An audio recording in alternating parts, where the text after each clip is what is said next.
મિત્રો, અત્યારે આપણે ઝેર મુક્ત ભારત અભિયાન 2025 ભવ્ય સાંસ્કૃતિક પ્રાકૃતિક ભાતીગળ મેળામાં પહોંચી ગયા છીએ।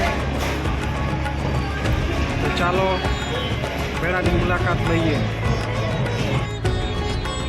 હકીકત એ આપણે અનુભવ કરીએ છીએ, 18 વર્ષથી અમે પ્રયોગો કરીએ તો ગૌ આધારિત ખેતીનું જે કાર્ય કરી રહ્યા છે એને ફળ આપવાનું જે કાર્ય છે ને, લાલજીભાઈ અને બધા જ લોકોએ જે દિવસ રાત મહેનત કરીને આજે યોજના કરી, સરસ મેળો ડેવલપ કર્યો છે। મારી વિનંતી છે કે આનો પ્રચાર પ્રસાર કરીને વધુ લોકો લાભ લે। તો ખૂબ હૃદયપૂર્વક અભિનંદન લાલજીભાઈ અને બધાની ટીમ દિવસ રાતની મહેનત કે આપણે આ કાર્ય સતત કેટલાય વર્ષોથી આર્થિક, માનસિક, શારીરિક બધો જ ઘસારો સાફ કરીને અમે જોઈએ છીએ કે વર્ષોથી એમનું કાર્ય ચાલી રહ્યું। તો ખેતીની માટે મને લાલજીભાઈ વાત કરી કે આ બધી વાતો થોડી આપણા બધામાં હૃદયમાં ગૌ માતા વસી જાય, આચરણમાં ગૌ માતા વસી જાય।